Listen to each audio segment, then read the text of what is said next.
welcome. So last week we went through the substitution rule for indefinite integrals. And you could actually go through, kind of like with integration by parts, you could go through the entire process, integrate, and then put your bounds in at the end if you want to do this for definite integrals. But also, and this ends up getting a little confusing to students when people kind of learn this, and then they also learn the method that I'm going to show. And so we just keep very close track of which method you're using and what variables are what. And so you're going to see certain things. I'm going to do I'm going to label my bounds as to whether I'm talking about x or u, so that you're putting the correct bounds into the correct antiderivative, which is really kind of the key point. Okay? So let's go through the substitution rule for definite integrals. So this is the substitution rule.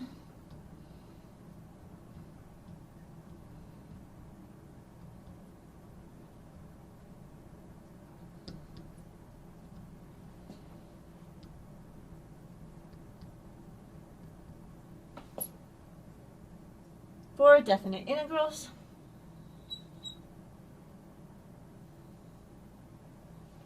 Okay. So what we wanted to have, so we're going to suppose that we have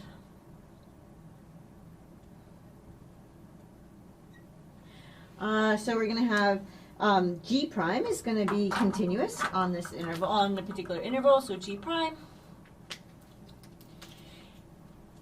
is continuous on this interval AB.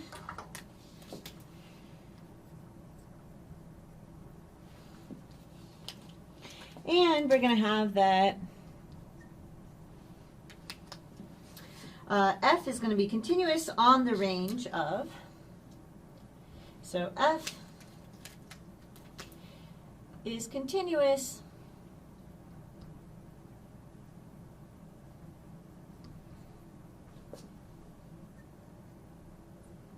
on the range of, I know that has a g prime, but all g things I'm going to be red, so this is going to be on u equal g of x, so there's not a prime here.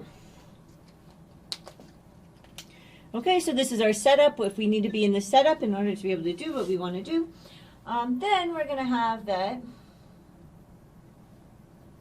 the integral from,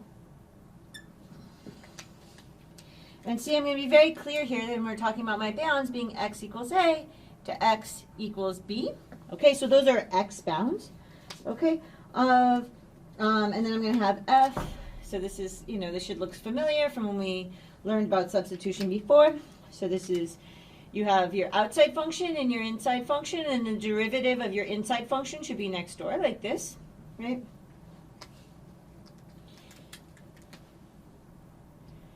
Okay, so this is going to equal the integral, and now we're actually changing our bounds. Okay, so our bounds are u bounds. Now, how do you get u bounds? You plug in your old bounds into your u function. Okay, so these are going to be our a and our b. And then we have f of u du. So we have f of u du. So now we're integrating with respect to u instead of with respect to x. Okay. So this is the rule, and then we're going to go through an example so that you can actually see how it's applied.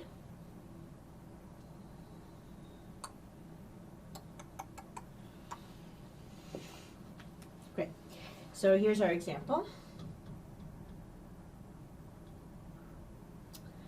We're going to want to integrate, so we want to integrate e to the fourth of dx over, and then I have x times the square root, times the square root of ln of x. And the first thing I want to do is to write this in a format where it's going to be easier to work with. So I'm going to say that this is the integral. I'm going to note that these are my x bounds, so I'm going to kind of keep track of that for myself. I recommend keeping track of it by writing x equals this, x equals this. These are x bounds. I'm only going to use them if everything's in terms of x. And then I have So how could this is on the bottom, so I can write as a square root, so that I can write it as a half power. It's on the bottom, so that makes it a minus half power. So I get ln of x to the minus 1/2, and then I want to multiply that by 1 over x, right? That's coming from there, and I'm just going to pull my dx to the side. This makes it much easier to see what I'm going to do. Okay, so let's just start going through the steps. So the first step is that I want to identify my f of u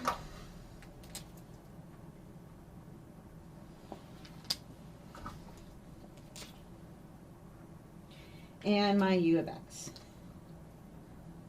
Right, so I need to identify my outside and inside functions. This is very similar to what we were doing before. Okay, so looking at this, so my inside function, I usually think it's easier to do my inside first.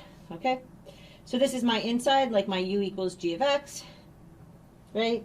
And then this over here, right, so this should be my g prime of x. So this is a good substitution problem because I have my derivative next door. So that's all good. And then I can actually see that this gives me the u to the minus 1/2 power. Okay, so this kind of outside part here is going to give me that I've got u to the minus 1/2 there. Okay, so having done all that, so my outside function, so I have my f of u is going to equal, so I'm taking this to the minus 1/2, just right, because this is the minus 1/2 of my inside, and my inside's there. So this is going to be my u. And then I have, right, because my inside function is actually going to be, that's this function here. Okay, so my u of x is the natural log of x. Great. Now what I want to do, like before, is I want to find my, right, because I need my du here, so I have to figure out what my du is. Okay, so I need to find step 2.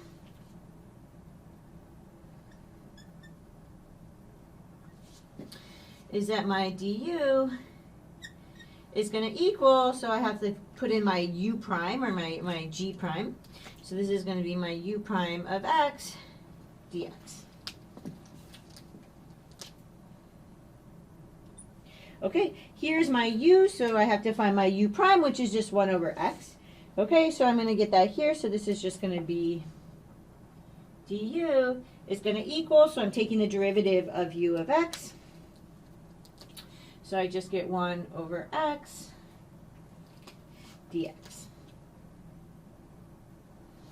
Okay, and then the last step that I do here is I want to solve for, right, because I'm going to want to replace in here everything and to make it in terms of u, just like we did without bounds, okay? So in order to do that, I'm going to need to get rid of the dx, and so I'm going to want to solve for dx, okay? So step 3 is solve for dx.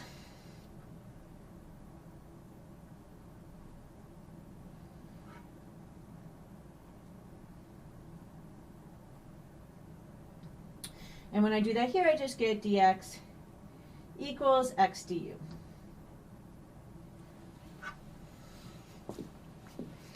Okay, great. Now I can start substituting everything in. So I'm going to go ahead and do that. So I want to substitute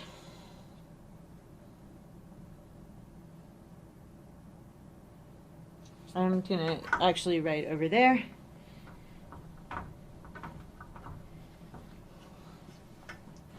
I think I'm going to want more vertical room. So now I'm in step 4. So I'm going to want to substitute in, right? So I have 2 things to substitute in. The first one is my u of x, right? Which is equal to the natural log of x, right? And I also have that my dx equals x du.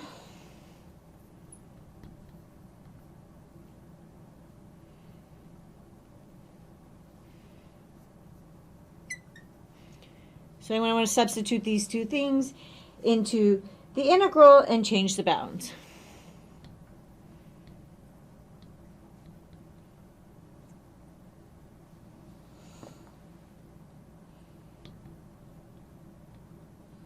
Okay, so I'm going to do two things in here so that everything becomes in terms of u.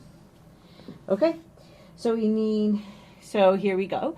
So I'm going to get the integral of, and now I want to take, right, I want to take u of my bounds. So I want to take u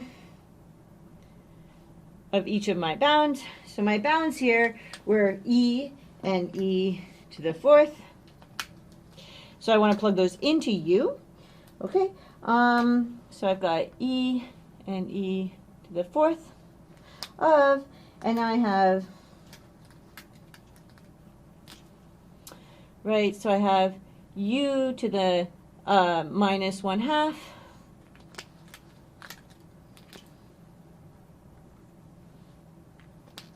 And then I have, right, and then I still have my 1 over x from before.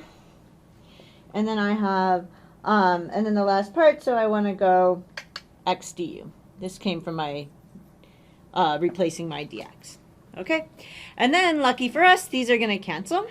So I'm going to get, so this is going to, but I don't want to cancel it yet. But I want to point out, so what are these here? So this is going to equal, so we're going to have taken the natural log. So this is the natural log of e to the fourth, which is going to be 4. And this is the natural log of e, which is just going to equal 1. Okay? So those are my new bounds. And now I want to cancel until everything's in terms of u. So that's the next step. So step 5.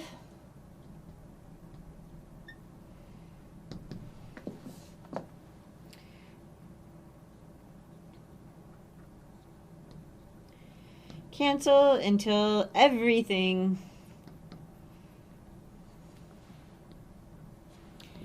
is in terms of u.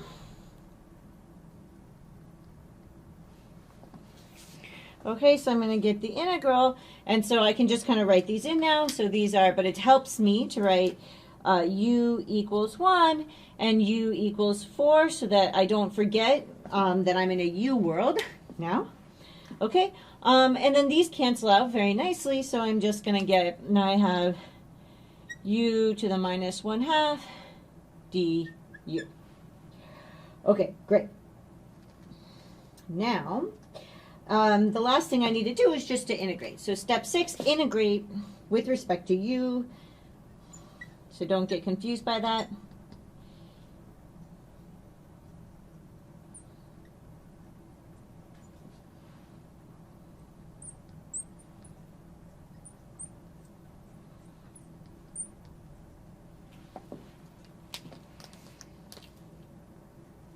In fact, let's kind of make this clear that this is a u here. We're integrating with respect to u. Okay, so all this stuff is u. Okay, so I have the integral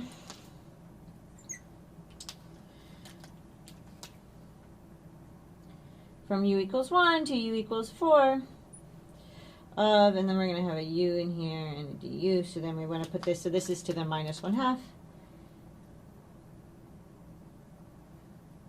Is going to equal, and this is just a u integral. Everything's in terms of u, so I can integrate it just like normal. So I'm going to get, right, so I want to have 1 over, so that power minus 1/2 plus 1 times, and then I have u to the minus 1/2 plus 1. And then I want to evaluate at my two bounds, which are u bounds. So this is good. Everything's staying in terms of u, so that makes sense. U equals 1 to u equals 4. And so then I can just kind of write this a little nicer now. So this is 1/2. It's on the bottom, so that becomes 2. So this is 2. And then I have u to the 1/2.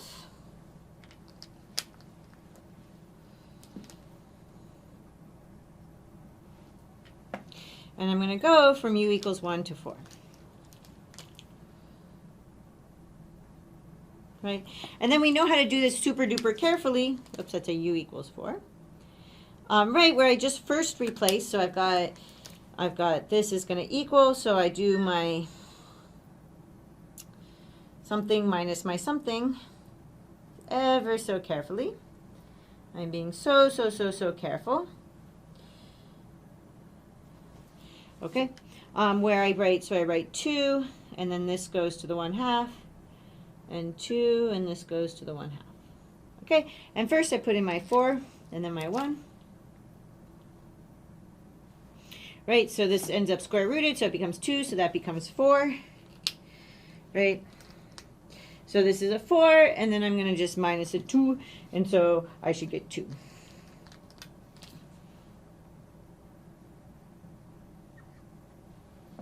And that's my final answer. Okay, so what happened here? And one thing I'm going to say before anything else is a very important thing here, which is that x never returns. And so maybe we can even emphasize that here. This is the last time we ever see x.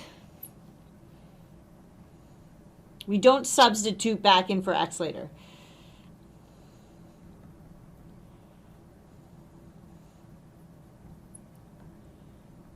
Right? It does not get substituted back in. Okay, that's like a top mistake that students make. Because you do it when you do for an indefinite integral, you do substitute it back in for u. Okay, so this is just kind of like normal substitution in the beginning, where I need to find my outside function, my inside function. The derivative of my inside function should be next to it. And at the start, my bounds are in terms of x. It can really help to write that with an x there so that you keep that straight. But then we want to try to transform everything to be in terms of u, with the key point being here. It's never coming back, okay? X never comes back. Okay, so my outside function, my inside function, I have to take the derivative of my inside function to figure out what du is. So du is going to be the derivative of the inside function, dx. The derivative of ln of x is 1 over x, so I have du equals this. My favorite way to do this is just to solve for dx and then put that in. Okay, so that's what we did here. And now, once we've got kind of, and we put in things in terms of u, you can also kind of, you need to put your bounds in. As we switch everything to be in terms of u, your bounds need to be in terms of u, so you need to plug them into the function. So that's what we're going to do there. And so now I have my bounds are in terms of u, my functions in terms of u. I can integrate with respect to u. So that all becomes very clear and easy. So here we go. We just integrate with respect to u. This is a minus 1/2 power, so I can just add 1, and then I have to put in my bounds, and then I just work this through, where I kind of do this carefully with parentheses so I don't make any mistakes. Okay, so key point, once x disappears, it never comes back. So that's a good thing to kind of keep in mind to the whole thing. Great. So I hope this was helpful, and I will see you in the next lecture.